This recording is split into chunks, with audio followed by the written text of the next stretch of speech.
absolutely unbelievable. It's a tie game! Woo!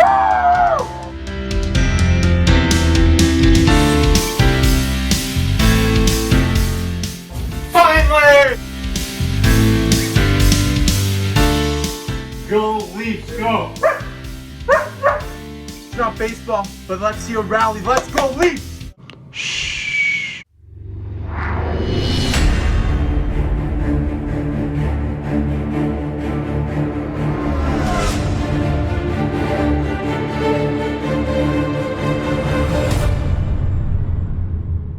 What's up, everyone? Welcome back to Maple Leafs Media. As always, I'm your guy Jake, and today I'm wearing this Toronto Raptors 2019 Champions hat.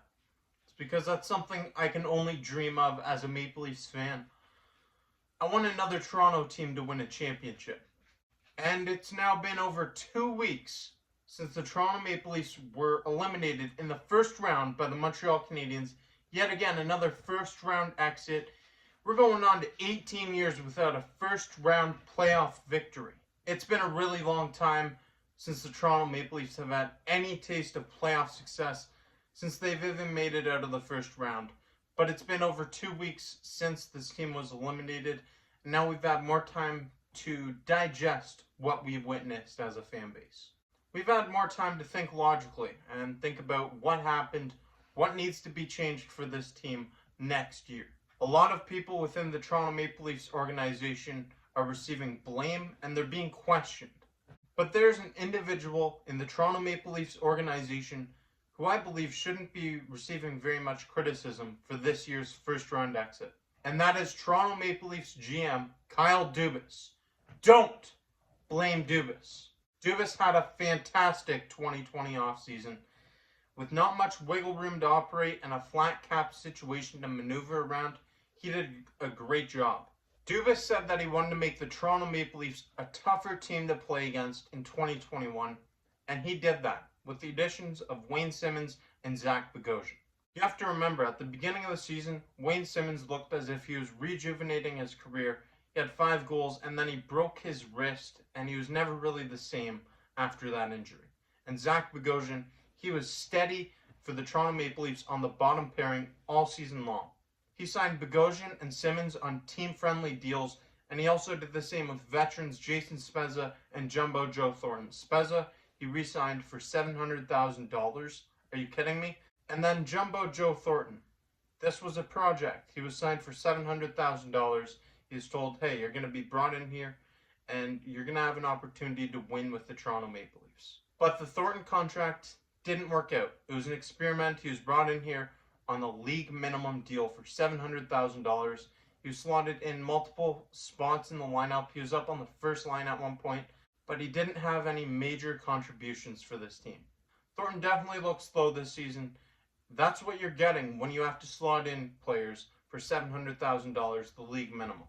And I would think that just based off of his Hall of Fame caliber career, there would be a number of teams interested in signing Jumbo Joe Thornton at the beginning of the 2021 season for $700,000. There would be other teams that would have made that move. Thornton brings so many years of experience and so much leadership to any locker room. If you're telling me a team wouldn't sign him for $700,000, I think you'd be lying to yourself. Kyle Dubas also added TJ Brodie to the team on a 4-year, $20 million contract, $5 million annual average value. And TJ Brodie was the best defenseman on the Toronto Maple Leafs for a majority of the season. That looks like a great signing right now. Kyle Dubas had a lot of obstacles and hurdles to overcome going into this season. Just the maneuvering that Kyle Dubas did this offseason was extremely impressive. And he also added at the trade deadline. He made a move to try to bolster the Maple Leafs over the top. This was a team that was hoping to make a deep playoff run.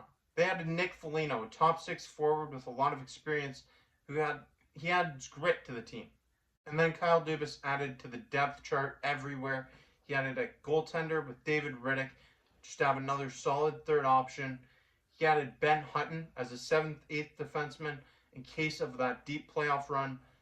And Riley Nash, someone who can play a shutdown role. Kyle Dubas tried to make sure that the Toronto Maple Leafs were geared up for the long, grueling playoffs, but the Toronto Maple Leafs didn't even make it out of the first round. And you have to put some of that blame on the players. More of that blame on the players, actually. There's only so much that Kyle Dubas could do. He's sitting up there in the press box. He's making trades to make this team better. But he can't control what the players do on the ice. Kyle Dubas' job is to put the Toronto Maple Leafs in the best situation possible to win. And I think he did a really good job at that, especially with all the maneuvering he had to do in the flat cap situation. Ultimately, the team didn't make it out of the first round, and this is something that is getting very repetitive. But it was the players that deserved the blame, not Kyle Dubas. The players didn't perform. The players were the ones who blew a 3-1 series lead against the Montreal Canadiens. The star players didn't perform in the first round, and they didn't really get much support from the bottom six either. There were a few players who had nice performances in the playoffs, but it's not enough. You need your top dogs to be your top dogs and take over a series. And when you don't get that, it's the same result as what we just witnessed with the Toronto Maple Leafs again. So please, Leafs Nation, come to your senses. Don't blame Kyle Dubas. He's not to blame for another disappointing playoff exit. Thank you for watching this video. Hope you enjoyed. Let me know your thoughts in the comment section below.